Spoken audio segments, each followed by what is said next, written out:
Assalamualaikum warahmatullahi wabarakatuh. Alhamdulillahirrabbilalamin. Wassalatu wassalamu ala asrafil anbiya'i wal mursalin wa ala alihi wa sahbihi ajma'in. Amma ba'du. Yang kami hormati Ibu Fahma Islami selaku dosen pengampu mata kuliah Psikologi Komunikasi dan teman-teman yang kami banggakan. Halo teman-teman, aku Maisha. Aku perwakilan dari kelompok 6. Jadi hari ini kita bakal diskusi tentang komunikasi kelompok deskriptif dan komunikasi kelompok preskriptif ya. Mohon untuk teman-teman nanti menyimak di sesi pembahasan dan siapkan pertanyaan di sesi diskusi, oke? Mari kita buka dengan membaca bismillah. Bismillahirrahmanirrahim. Kita mulai ya. Nah, yang pertama, apa sih komunikasi kelompok? Komunikasi kelompok adalah komunikasi yang berlangsung antara beberapa orang dalam suatu kelompok kecil, seperti dalam rapat, pertemuan, konferensi, dan sebagainya. Di dalam komunikasi kelompok melibatkan minimal 3 orang atau lebih yang memiliki tujuan yang sama untuk saling berkomunikasi satu dengan yang lain. Michael Burgon mendefinisikan komunikasi kelompok sebagai interaksi secara tatap muka antara 3 orang atau lebih dengan tujuan yang lebih diketahui seperti berbagi informasi, menjaga diri, pemecahan masalah, yang mana anggota-anggotanya dapat mengingat karakteristik pribadi anggota-anggota yang lain secara tepat. Nah, komunikasi kelompok dapat diklasifikasikan menjadi 4 dikotomi, yaitu primer sekunder, in-group out-group, rujukan keanggotaan, dan deskriptif preskriptif. Dan presentasi ini akan membahas tentang komunikasi kelompok deskriptif dan komunikasi kelompok preskriptif. Yang pertama, komunikasi kelompok deskriptif. Komunikasi deskriptif melihat proses pembentukan kelompok secara alamiah. Untuk kategori kelompok deskriptif, kita dapat mengkelompokkan kelompok berdasarkan tujuannya. Barlan dan Haiman menjejerkan kelompok-kelompok itu dari tujuan yang bersifat interpersonal sampai tujuan yang berkenaan dengan tugas kelompok. Kelompok deskriptif dibedakan menjadi 3 berdasarkan tujuan, ukuran, dan pola komunikasinya. Ketiga kelompok tersebut adalah kelompok tugas, kelompok pertemuan, dan kelompok penyadar. Yang pertama adalah kelompok tugas. Menurut Aubrey Fisher, kelompok tugas melewati 4 tahap. Yang pertama, tahap orientasi, yaitu pengenalan antar anggota, saling memahami, menangkap perasaan satu sama lain, mencoba menemukan peranan dan status. Ini adalah tahap pemetaan masalah pindah komunikasi. Pada tahap ini umumnya menunjukkan persetujuan, mempersoalkan pernyataan, dan berusaha memperjelas informasi. Yang kedua adalah tahap konflik. Adanya peningkatan perbedaan antar anggota saling mempertahankan posisi. Tindak komunikasi pada tahap ini kebanyakan berupa pernyataan tidak setuju, dukungan pada pendirian masing-masing, dan biasanya menghubungkan diri dengan pihak yang pro atau kontra. Yang ketiga, tahap pemunculan. Dalam tahap ini ada sebuah anti klimaks setelah adanya konflik. Orang mengurangi tingkat polarisasi dan perbedaan pendapat. Di sini anggota yang menantang usulan terbentuk menjadi bersikap tidak jelas. Tindak komunikasi umumnya berupa usulan-usulan yang ambigu. Selanjutnya adalah tahap peneguhan, yaitu mulai terjadinya peneguhan konsensus kelompok. Pernyataan umumnya bersifat positif dan melepaskan ketegangan. Mereka mulai memberikan komentar tentang kerjasama yang baik dalam kelompok dan memperkuat keputusan yang diambil oleh kelompok. Pernyataan umumnya bersifat positif dan melepaskan ketegangan. Nah, selanjutnya akan dilanjutkan oleh saudari Siti Nursolihat. Saya, Siti Nursolihat, akan melanjutkan materi dari Siti Maisaroh. Yang kedua yaitu kelompok pertemuan. Menurut Bennis dan Shepard, perkembangan proses kelompok terdiri dari 2 tahap, yaitu kebergantungan pada otoritas dan kebergantungan satu sama lain. Yang pertama, terbentuknya koalisi. persekutuan, gabungan, atau aliansi beberapa unsur, di mana dalam kerjasamanya memiliki kepentingan sendiri-sendiri dalam suatu kelompok akibat pemimpin yang dinilai kurang siap memberikan pengarahan yang cukup. Akhirnya, karena kebergantungan pada pimpinan tersebut, pihak koalisi tersebut mulai memberontak dan akhirnya muncul pemahaman dalam dirinya bahwa mereka lebih berpengalaman serta membentuk struktur mereka sendiri. Yang kedua, tahap selanjutnya, kebergantungan satu sama lain. Masih ada cerita di atas setelah pihak koalisi menyadari bahwa mereka mandiri. Akhirnya kelompok keseluruhan menjadi goyah akibat ulah koalisi tersebut. Akhirnya kelompok terpecah menjadi dua dan masing-masing bergantung satu sama lain pada kelompok pecahan mereka sendiri-sendiri. Disinilah periode kehidupan kelompok pertemuan mengalami pertumbuhan diri. Namun di sini juga emosi dikuras habis dan dalam beberapa hal menimbulkan kerusakan emosional pada individu. Perlu diketahui, emosi mempunyai pengaruh besar terhadap tingkah laku dan kepribadian seseorang. Jadi dapat disimpulkan bahwa kelompok pertemuan adalah kelompok yang menjadikan diri mereka sendiri sebagai acara pokok. Melalui diskusi, setiap anggota berusaha belajar dari banyak tentang dirinya. Contoh dari kelompok pertemuan ialah kelompok terapi di rumah sakit jiwa. Yang ketiga adalah kelompok penyadar. Menurut James Cisbro, John Cragon, dan Patricia, terdapat 4 perkembangan proses kelompok penyadar, yaitu kesadaran diri akan identitas baru, identitas kelompok melalui polarisasi, menegakkan nilai-nilai baru bagi kelompok, dan menghubungkan diri dengan kelompok revolusioner.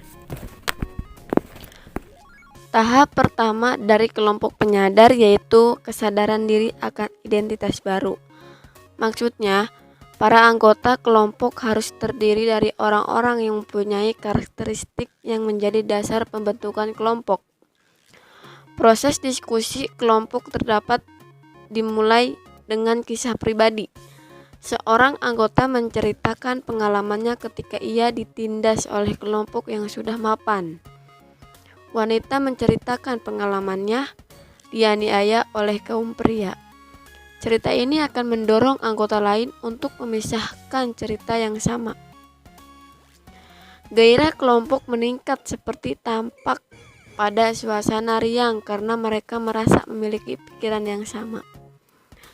Cerita menggambarkan penindasan secara dramatis, sehingga anggota kelompok merasa dirinya berhadapan dengan penindasan berkuasa. Timbul kesadaran pada mereka untuk membebaskan kawan-kawannya.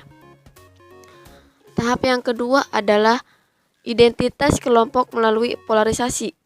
Pembagian dua kelompok yang berlawanan. Di sini para anggota kelompok mulai membedakan kelompoknya dengan kelompok lain atau dengan kata lain mulai membicarakan tabiat kelompok lain sebagai musuhnya. Lalu tahap ketiga, adanya penegakan nilai-nilai baru bagi kelompok. Pada tahap ini, kelompok mulai tangguh dengan nilai-nilai kelompok mereka dengan kelompok yang bertentangan. Kelompok wanita akan membandingkan keyakinan mereka akan upah yang sama untuk kerja yang sama dengan kebiasaan masyarakat untuk membayar laki-laki lebih banyak daripada wanita yang bekerja pada pekerjaan yang sama. Kelompok agama akan membayangkan masa depan masyarakat yang beriman dan membandingkan dengan masyarakat kini yang penuh maksiat. Dan yang terakhir, tahap keempat, yaitu menghubungkan diri dengan kelompok revolusioner atau perubahan yang bersifat cepat dan strategis. Maksudnya, kelompok ini biasanya merumuskan suatu tindakan yang nyata dan terkadang tidak terbayangkan oleh kelompok lain.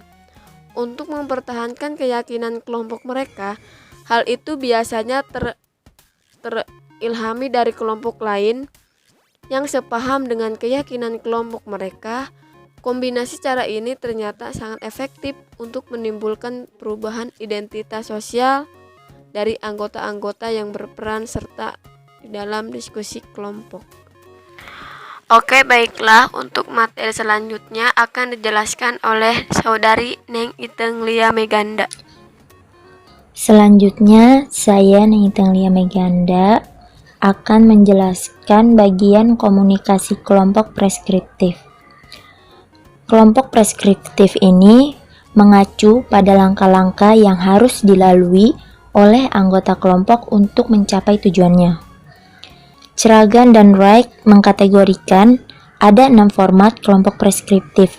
Yang pertama, ada diskusi meja bundar, yang kedua simposium, yang ketiga diskusi panel, yang keempat forum, yang kelima kolokium, dan yang keenam ada prosedur parlementer.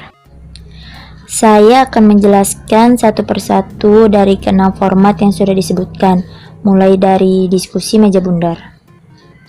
Diskusi meja bundar ini adalah format berdiskusi dengan cara melingkar, di mana nggak ada seorang moderator yang ditunjuk secara khusus.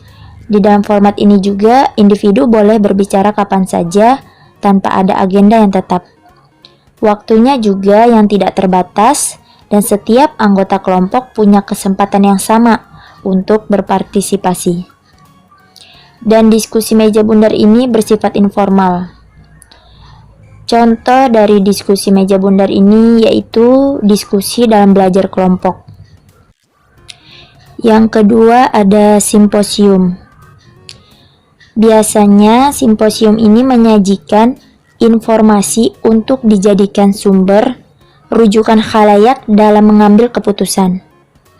Pembicaranya juga dibagi menjadi dua pihak yang berbeda sudut pandang. Ada yang pro dan ada juga yang kontra. Di dalam format ini harus ada moderator untuk mengendalikan waktu dan pokok pembicaraan. Tugas utama moderatornya itu untuk memberikan gambaran umum tentang masalah apa yang akan dibicarakan, menarik perhatian pendengar, memperkenalkan pembicara, dan menjelaskan prosedur yang harus diikuti kelompok. Dalam format ini, khalayaknya juga diatur seperti jajaran kursinya berada di depan mimbar. Boleh berbicara waktu forum sudah dibuka. Contohnya yaitu konferensi pers. Selanjutnya yang ketiga ada diskusi panel. Diskusi panel adalah format khusus yang anggota-anggota kelompoknya bisa berinteraksi secara langsung dan spontan. Format ini biasanya digunakan untuk mengidentifikasi masalah yang harus ditelaah dan diteliti. Karena suasana diskusi panel yang agak informal, jadi tidak ada aturan khusus untuk menetapkan lamanya peserta diskusi berbicara. Dan biasanya susunan tempat duduk diskusi panel ini meletakkan peserta diskusinya di meja segi 4 yang menghadap ke arah hadirin dengan moderator yang duduk di tengah-tengah antara kedua peserta yang akan berdiskusi. Contohnya, biasanya untuk membahas suatu hal yang membutuhkan banyak pembicara, ada panelis 1, panelis 2, panelis 3. Misalnya, ketika terdapat diskusi tentang pengelolaan sampah di Banten, maka panelis-panelisnya adalah orang-orang yang berhubungan dengan masalah tersebut. Yang keempat ada forum. Forum di sini adalah waktu tanya jawab yang terjadi setelah diskusi terbuka. Jadi, khalayak punya kesempatan untuk mengajukan pertanyaan atau memberikan tanggapan. Macam-macam forum terbagi menjadi 5, yaitu ada forum ceramah, forum debat, forum dialog, forum panel, dan forum simposium. Yang kelima ada kolokium. Kolokium ini adalah sejenis format diskusi yang memberikan kesempatan kepada wakil-wakil khalayak untuk mengajukan pertanyaan yang sudah dipersiapkan kepada beberapa orang yang ahli. Kolokium ini agak bersifat formal dan diskusinya diatur secara ketat oleh moderator. Contoh dari kolokium ini yaitu di Amerika. Kolokium dipergunakan biasanya pada perdebatan terbuka antara para calon presiden di hadapan jutaan pemirsa televisi. Diskusi semacam ini lazim disebut sebagai public debate. Kemudian yang terakhir ada prosedur parlementer.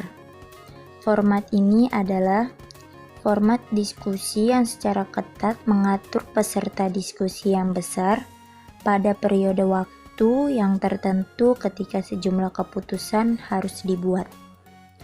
Dalam format ini pun para pesertanya harus mengikuti peraturan tata tertib yang telah ditetapkan secara eksplisit.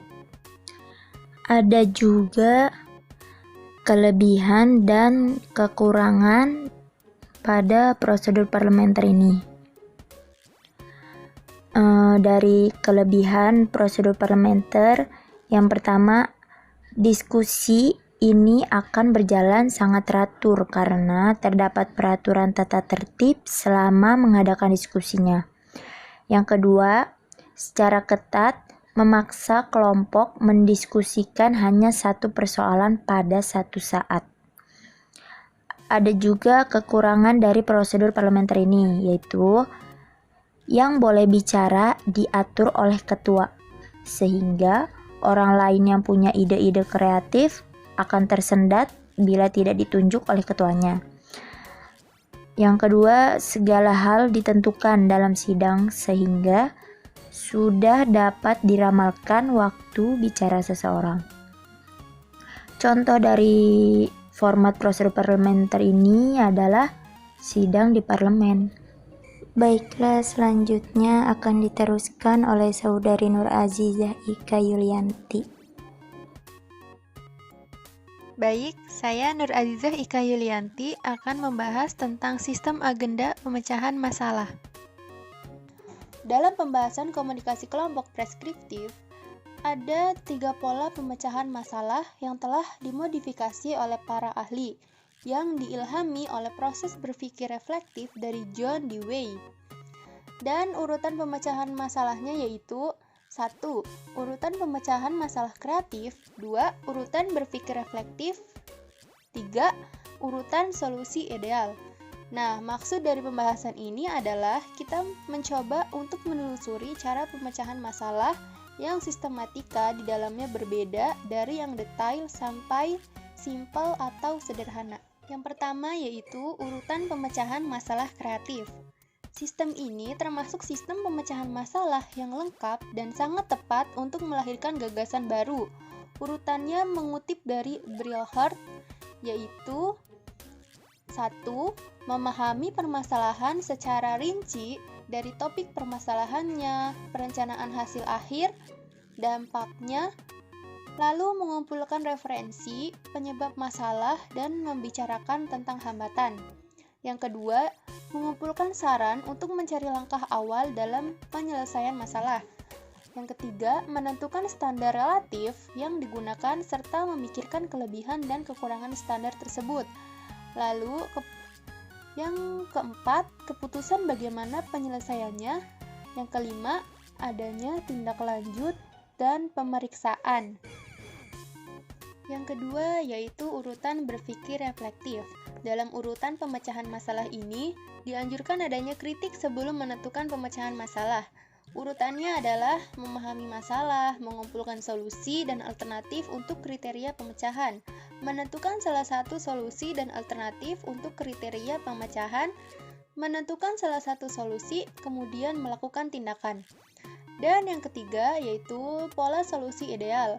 Pola ini dilakukan untuk mengatasi masalah yang mempengaruhi berbagai macam kelompok yang mempunyai kepentingan yang berlainan atau dengan kata lain keputusannya mempengaruhi orang banyak.